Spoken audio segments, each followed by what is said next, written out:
Assalamualaikum warahmatullahi wabarakatuh. Balik lagi sama Mimin Suwarni Channel. Melanjutkan dari video sebelumnya di mana Yisoo yang datang kembali ke markas malah membuat sedikit keributan.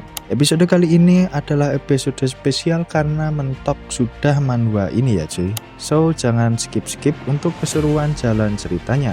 Mimin juga mau ngucapin terima kasih kepada penonton setia Suwarni Channel. Tanpa kalian channel ini bukan apa-apa. Dan untuk yang baru bergabung bolehlah untuk klik tombol subscribe dan aktifin loncengnya agar tidak ketinggalan update-update cerita manhwa lainnya dari kami. Cukup dan gak sabar untuk keseruan jalan ceritanya? Oke, Mimin izin intro ya.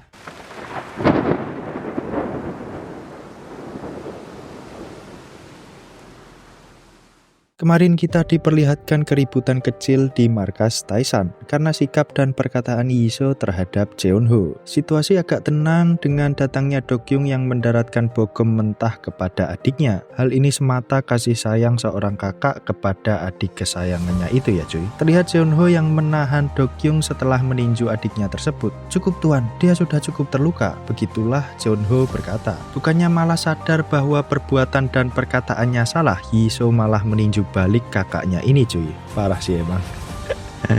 Lanjut, di sini Dokyung hanya berkata lirih, "Cih, kau memang keras kepala dan kalau diingat kau sudah lama tidak dipukul untuk mengingatkanmu ya." Mendengar perkataan Dokyung, Yisoo kembali merespon, "Kalau begitu ayo kita lakukan." Bener-bener batulah kedua orang ini cuy. Sebelum perkelahian kakak beradik ini, sekretaris Taishan di belakang nyeletuk, "Cukup Yisoo, setelah nyaris menghadapi kematiannya, apa kau masih ingin melanjutkannya, hah?" Merasa dibela, Dokyung tertawa sambil menunjuk Yisoo, namun sekretaris Taishan ini juga memarahinya cuy. "Jangan tertawa, kau juga sama saja." Melihat kedua saudara kembar ini sedang dimarahi, Jeonho kemudian mengajak kedua anggotanya untuk segera pergi. "Cepat, ayo pergi dari sini." Terlihat juga Sion ikut ya cuy. Scene Mimin pindah di mana seseorang datang di sebuah kediaman ala-ala Jepang dengan dijaga dua pengawal. Baru dari kejauhan saat orang ini datang, kedua pengawal ini berbincang. "Katamu dia sangat sibuk. Bagaimana dia bisa datang kemari?" Belum selesai kedua penjaga ini bergosip, orang berpawakan tinggi besar sudah ada di depan mereka sambil mengatakan, "Apa dia ada di dalam?" Penjaga menjawabnya sambil terbata-bata ya cuy di sini. Ada, tapi tampaknya tuan sedang tidak ingin diganggu." Sambil memegang pundak penjaga ini dengan tangan yang hampir sebesar kepala, pria ini berkata, "Aku tidak peduli, lagi pula aku bukan orang lain kan?" Penjaga masih memegang teguh amanatnya dengan berkata, "Tapi tuan." Pria besar ini kemudian memberi senyumannya sambil mengatakan, "Kalian ini, apa masih ada di benak kalian menghalangiku, ha?" Di dalam Tetsuji sedang mempelajari Shogi sendirian. Tak lama pria besar ini datang sambil mengatakan, "Apa kau bosan bermain sendiri?" Kemudian pria ini duduk di hadapan Tetsuji ya cuy. Adalah Kokudo, pemimpin Oyama cabang Osaka yang mana adalah tangan kanan dari Tetsuji. Dalam permainan antara Tetsuji dan Kokudo saling beradu argumen bahwa Kokudo akan keluar dari Oyama untuk mendukung Shogo karena dia adalah muridnya.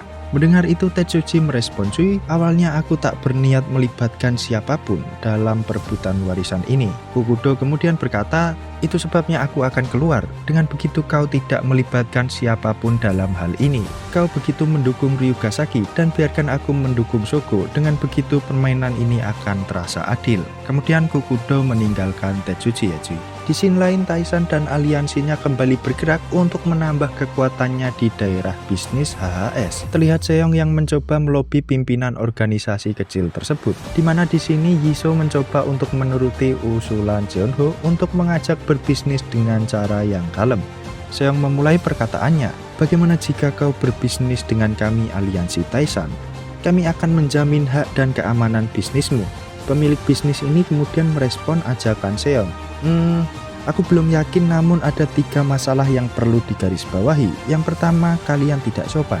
Hanya karena bisnis kami kecil kau tidak mengajak prestirmu ke sini dan tidak ada keuntungannya bagi kami bergabung denganmu.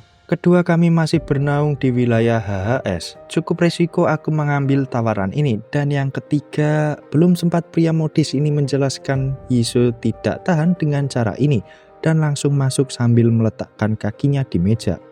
"Keuntungan? Biar ku jelaskan kepadamu, keuntunganmu adalah kau bisa duduk dengan santai seperti ini sesukamu." Setelah Yisho berkata seperti itu, pria modis ini melanjutkan alasannya yang ketiga dengan berkata, "Itu karena kami tahu siapa kau sebenarnya, Begiso. Sosokmu begitu terkenal dan setiap orang dalam bisnis ini sedang mengincarmu untuk mendapatkan nama.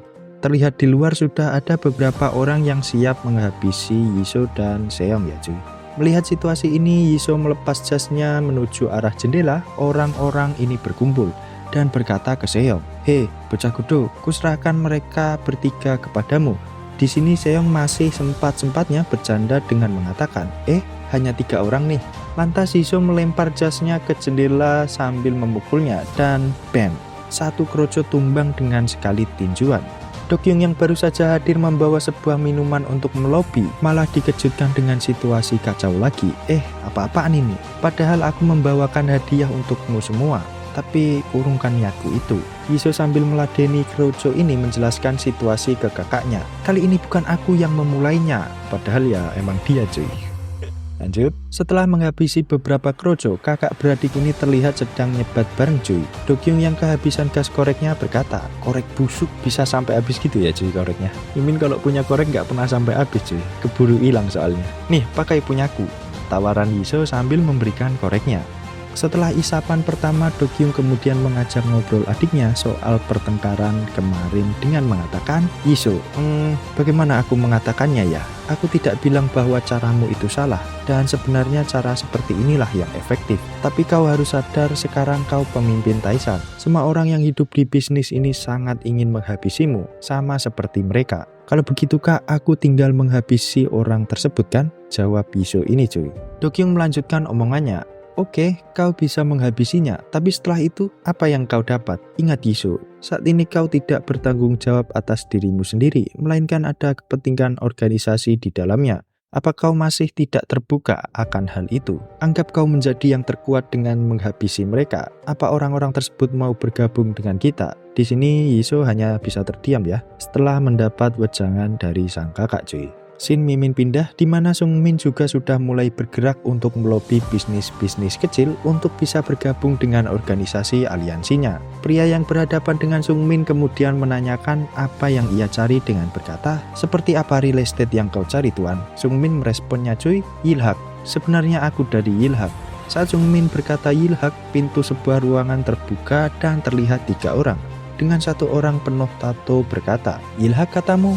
Sambil mendekat ke Lee Sungmin kemudian berbisik ke telinganya, "Apa maumu? Dan tampaknya kau tidak tahu apa yang sedang kau cari." Melihat ketuanya sedang diintimidasi oleh orang penuh tato, Gujun yang menunggu di luar ruangan masuk sambil mengatakan, "Inilah alasan saya mengapa saya bilang akan menemani Anda ketua." Orang penuh tato terkejut mendengar Gujun berkata ketua kepada orang yang ada di hadapannya. Kemudian hendak meninju Gujun sambil berteriak, "Ketua katamu? Omong kosong apa yang sedang kau katakan?" Belum sampai orang penuh tato itu mendaratkan tinjuannya ke Gujun, telah datang seorang pria parubaya melerai pertarungan ini dengan berteriak, "Tagon, hentikan, apa yang sedang kau lakukan?"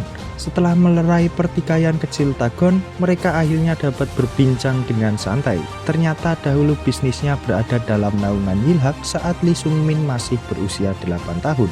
Mungkin saat Yilhak dalam masa jayanya ya, dan akan dengan sukarela bergabung dengan Yilhak dari sekarang. Shin Mimin pindah ke markas Taishan di mana kondisinya sedang hujan malah kedatangan tamu dari jauh yaitu Gokudo cuy. Keributan dimulai saat Gokudo menendang penjaga depan Taishan membuat kaca gedung hancur dan berhasil masuk. Gokudo mulai menghajar keroco Taishan sambil berteriak, "Ryugasaki, di mana kau?" Dengan badan besar dan kekuatan monster yang ia miliki, Gokudo dapat dengan mudah mengatasi kroco-kroco Taishan ini cuy. Keributan dapat berhenti saat Jin Wong dari lantai atas berteriak, "Hentikan!" Scene pindah di mana Dokyung dan Yisho telah duduk santai setelah menghabisi kroco-kroco organisasi kecil. Di sini tampak Dokyung yang menggoda Yisho ya cuy. "Kau lihat caraku? Berhasil kan? Emang sulit sih bagi kalian si otak udang." Setelah itu pria modis ini berkata sesuatu yang terjadi dengan bisnis dan organisasi HHS. "Aku tidak yakin ini baik atau tidak untuk bergabung. Mungkin lebih baik aku berada di bawah ilusi HHS saja." Mendengar jawaban pria modis ini, Yisho masih bingung dan bertanya, "Ilusi? Apa maksudmu?" "Ah iya, kau mungkin tidak tahu dengan kondisi internal HHS ya. biar ku persingkat begini. Pada dasarnya HHS saat ini tidak ada pemimpin. Hansong dikabarkan menghilang, tapi kami bisnis-bisnis kecil yang berada dalam wilayahnya sepakat untuk menutupi hal ini karena kami tahu bahwa di luar sedang dalam kekacauan. Jika informasi ini bocor, maka perang besar bisa saja pecah di wilayah kami. Di markas Taishan, kehadiran Jinwon membuat Kukudo menghentikan pertarungannya dengan Kerojo Taishan. Saat telah berhadapan dengan Jinwon, Kukudo masih sempat-sempatnya menggoda.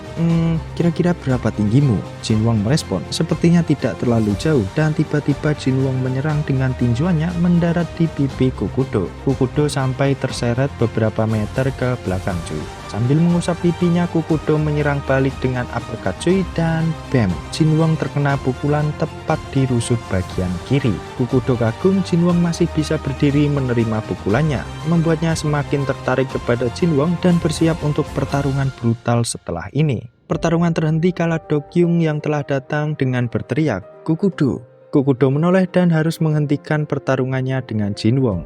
Dokyung kemudian berkata, "Kedatanganmu sungguh tak menyenangkan, dan aku yakin kau tidak datang dengan nama Oyama kan? Kau memang pintar membaca situasi, Ryugasaki. Aku hanya berniat memberimu sambutan karena aku saat ini sudah ada di Korea. Dan tiba-tiba aku kehilangan mood untuk bertarung." Sambil menenteng jas merahnya berlalu melewati Dokyung. "Dan aku berencana untuk pergi ke sisi Sogo. Jadi setelah ini jika bertemu kembali, kita adalah musuh." Kukudo yang menerjang derasnya hujan akhirnya berlalu pergi meninggalkan Taishan. Setelah senang membuat sambutan yang meriah ke Taishan, di luar Kukudo dikagetkan dengan kembaran Dokyung yaitu Yiso yang berpapasan dengannya dan berkata lirih dalam hatinya, "Jadi ini kau ya kembaran Ryugasaki?" Dengan cepat Kukudo membalik badannya mencoba meninju Yiso. Aduh, nanggung banget cuy. Dan untuk sudah Mimin bahas manhwa yang satu ini. Kedepan Mimin akan nabung dulu untuk kelanjutan alur ceritanya, sambil nunggu kita akan bahas alur cerita manhwa seru lainnya. So, jangan buru-buru di unsubscribe ya. Ya, tapi itu terserah kalian juga ya. Sekali lagi terima kasih kepada kalian penonton setia Suwarni Channel yang terus nunggu video-video update dari kami. Dan akhir kata Mimin pamit undur diri dan jangan lupa cuy, minum susu setiap hari. Bye.